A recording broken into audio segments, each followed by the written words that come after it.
I'm actually doing it. Responding to my younger self, responding to my even younger self.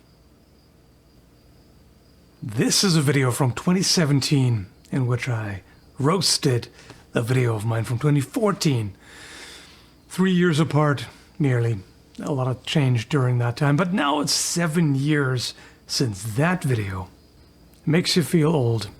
Well, not as old as my wrecked joints are making me feel, but anyway.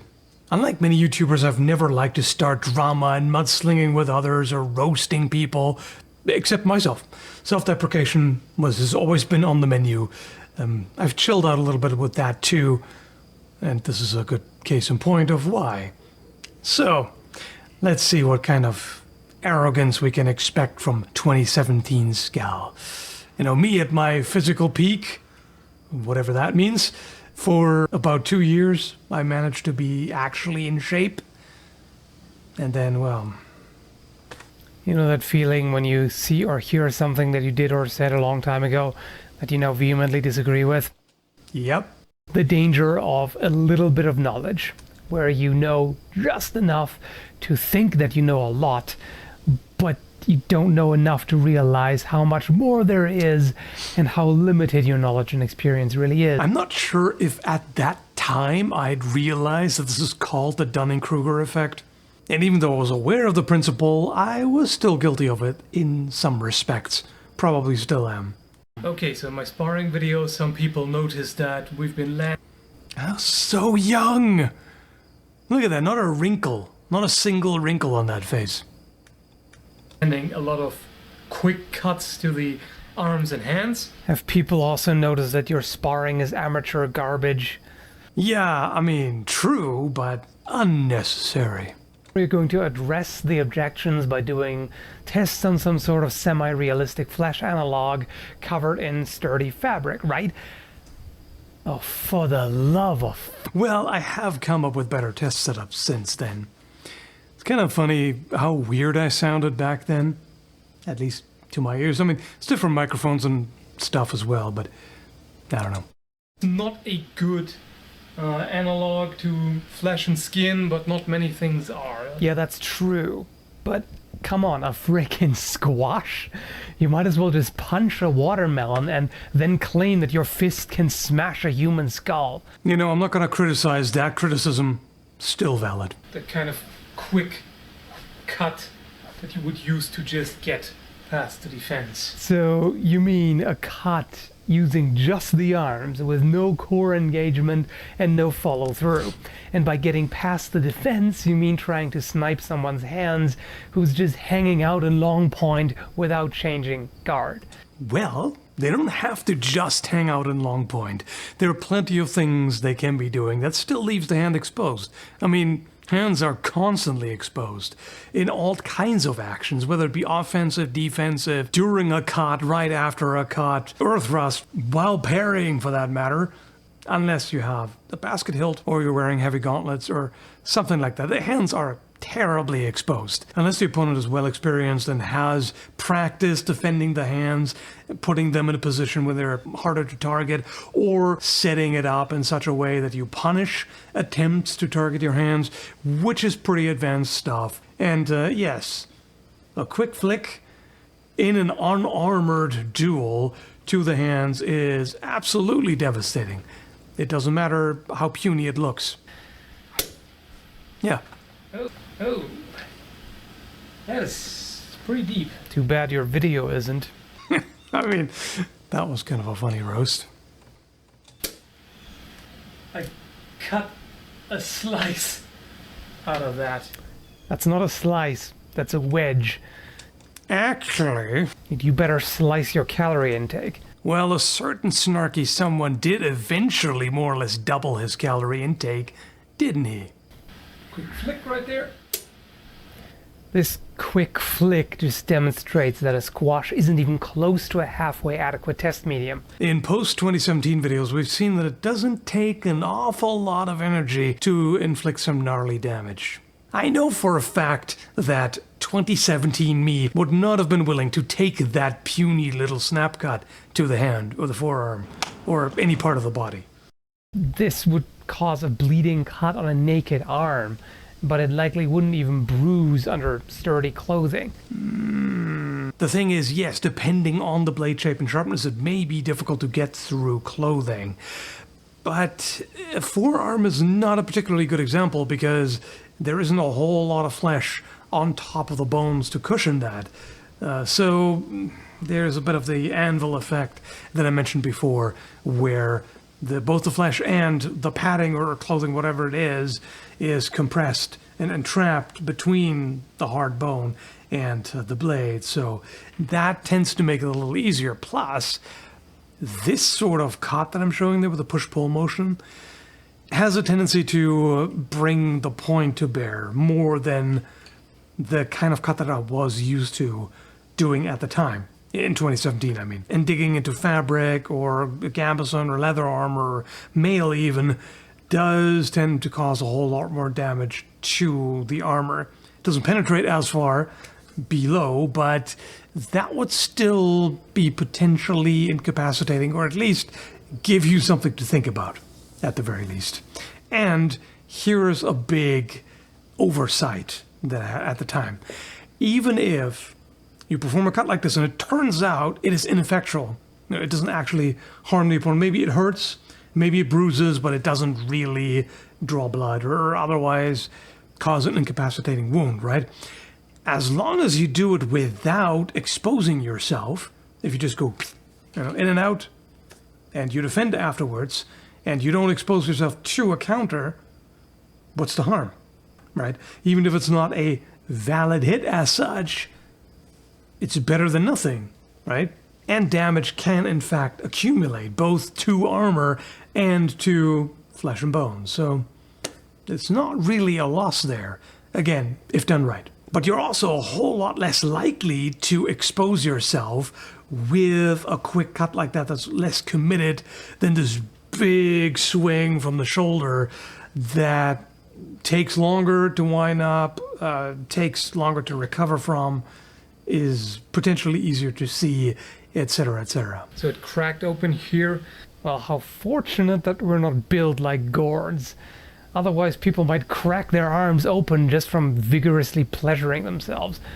If you can cover your opponent's arms and hands in a couple of those cuts, they will have a really hard time being effective. I think the truth is somewhere in between my 2014 and 2017 opinions. Cumulative damage is a thing, death by 1,000 cuts. In an unarmored duel, this is absolutely something you would need to contend with. I mean, those guys who sparred with sharp blades, even though they did things that 2017 me would have disapproved of, like little flicks as opposed to committed cuts, which obviously, if they had done, they would have cut each other to bits, no doubt about it. But even light incidental contact like that can absolutely lead to gaping wounds. The tactic of defeating the opponent by spamming them with paper cuts is not shown in the historical manuals. Uh-oh. There we go again. There are quick little cuts in the manuscripts. There are slices, for example. I mean, rapier manuscripts have cuts with, fairly narrow blades where you would think that's not going to do a whole lot. Again, if you can pull it off in such a way where you don't expose yourself, even a shallow cut is still something to deal with. It's still something that may hinder the opponent. Particularly also things like light cuts to the face. Like scalp cuts were generally intended for a particular form of dueling to first blood, where, the fight is over if you score a bleeding cut, which was supposed to be light. It wasn't supposed to be lethal or what have you. But even outside of that context, if you manage to inflict a shallow cut on the opponent's forehead, now there's blood running into the eyes. That's not a good thing. They have to deal with that. Same as in unarmored fight or unarmed fighting, in UFC or whatever. Yeah, having blood in your eyes is kind of a problem. And in particular, a number of cuts to the face are, kind of a big deal. Eyes, of course, in particular. You don't really want to take that. Well, except when you do. Menser fencers wanted exactly that. They took pride in the facial scars from all that to prove their manliness and all that. as usual, it depends. Unless we're talking highly regulated duels that weren't supposed to end in death, like in Polish saber fencing, for example, between nobles. So it didn't mention that, at least. But the techniques shown for self-defense and duels to the death are generally delivered with the intention of ending the fight right there. Yeah, although sometimes there might be follow-ups. If you look at individual isolated examples, you can make whatever point you want and confirm that. Speed can very well beat power, or damage output, if you will. They're executed with the strength of the entire body, engaging the core, rotating into it, following through. Now that is absolutely in the manuscripts. When they tell you to fence with your entire body, it means, putting power into it from the legs, driving with the core and all of that. That's all true. But that's not the only form of attack there is.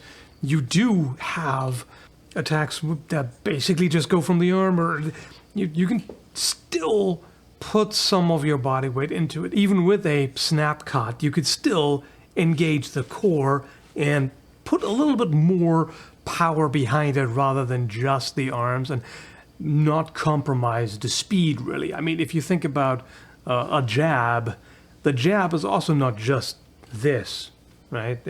You're still putting more body weight into it.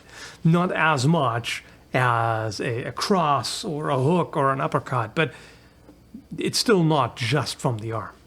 And even then, for example, in Polish saber fencing, you do have little molonaise that are powered by the wrist. It doesn't always have to be this big telegraph, potentially, swing from the shoulder, but it can absolutely be a tightening all the fingers and flexing the wrist and just getting that going. I mean, kendo is very good at that. And a lot of people scoff at kendo, like, oh, that wouldn't do anything. That's why we've tested it too, and it turns out you do not want to take that to the head. You just don't. This sort of thing is just won't cut it. Except when it does. And ironically, in a later video, I actually proved that myself in the same year, where I was using a highly realistic silicone rubber flesh analog, which is to this day the most realistic thing I've been able to come up with, if only it wasn't so expensive. And I tested that kind of cut against it, and it didn't really do anything. It did like a tiny little superficial cut, and that's it. What was my conclusion at the time? Oh, well, maybe my technique is off, or... Yeah, maybe. Because the funny thing is, in that same ancient video, I also tested a Kopesh with a big shoulder-powered cut. And it did a whole lot better without the clothing as well. So yeah, something was a little off about that, and it was not necessarily the fact that it was just a less committed, quick cut with a push-pull motion. Sword isn't sharp enough, or likely both? No. Oh, t-shirts must provide a lot of protection, much more than I anticipated. Anyway, hope you found this amusing, and thanks for watching. Interesting. I had a false memory of doing a whole lot more fat shaming in that 2017 video, but there was really only one snarky remark about cutting calorie intake. Because at that time, 2017 Slim Fit Me was looking back with disgust and just thinking, ah, damn, I was so fat, and I will never allow that to happen again. Look how that turned out. Slim Skall is once again dead. All hail the chunker. And I knew it was happening right from the start. At the beginning of the downward spiral, I already knew, uh-oh, this is not good. I gotta get it together. I gotta get back on track. And I just kept getting worse and worse and worse and worse. And I was powerless to stop it. Isn't that fun? When you know something bad is happening and you want to stop it, but you fail to. Well, hopefully in the future I'll be able to look back at this and poke fun at blubbery 2025 Skall. Or maybe I'll look back at it like, oh, I remember back when I could walk at all. Maybe it's time to just stop self-roasts altogether. Nah, I was a cringy 2014. Well, let's see what people had to say about it back then. Yeah, this came true, although 7 years later. Like how even your beard is better now. Oh yeah, right, back then I had this horribly wispy beard because I cut too much off below it. I didn't realize that I need more hair, like further down, so that it fills it out. There's more volume, right? Also cut off too much here. I feel like I do need the beard to give me some draw definition or give the illusion of it at least, because even at my slimmest back then, I'm not sure I can really rock that look. I've been fat most of my life, so there's just excess skin. I don't think I can ever get a whole lot of jaw definition there. I mean, it depends on the light. The light was definitely not quite flattering in that regard. Well, someone liked it. You're off by 5 years, but it did happen eventually. I wonder if these people are still around to see this after 7 years. Let me know in the comments. Yeah, you're right. Even though it was only one snide remark, could have been worse. But yeah, the thing is, I didn't even really realize back then that other people can feel like it's directed at them as well. Like this was meant entirely as a self-roast, but it's still fat shaming, and other people, who are carrying too many pounds on them or feel like they do, they might hear that and be like, oh, he would insult me for my weight too, even though I wouldn't have. Well, I think even 2017 arrogant me wouldn't have mocked people for their weight, because I always knew how hard it is, and it keeps getting harder the older you get. And sometimes you can just add a little bit more nuance. Like what I said in the 2017 video is not categorically wrong, not by any means. There's plenty of good points. It's just a matter of tunnel vision, if you will.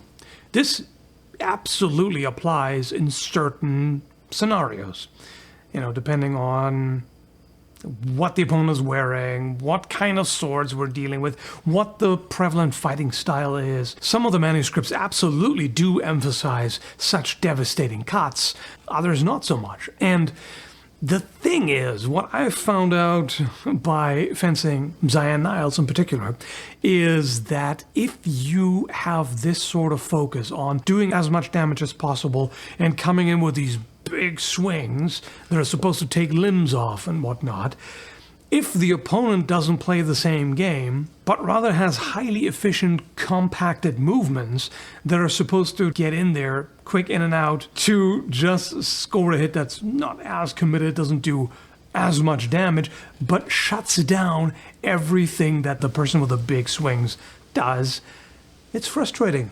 I could tell you that much. I mean, and usually the response to that is just going, well, that wouldn't do anything. If what you do gets constantly shut down by efficient movements, and you get another quick false edge cut to your hand over and over again, like, yeah, you get frustrated because you can't prevent it, and you're just like, yeah, well, that wouldn't do anything. Well, okay. Would you take it? Would you take it to the hand or the forearm or whatever? Even with clothing, even with sturdy clothing, would you want to take that? I wouldn't.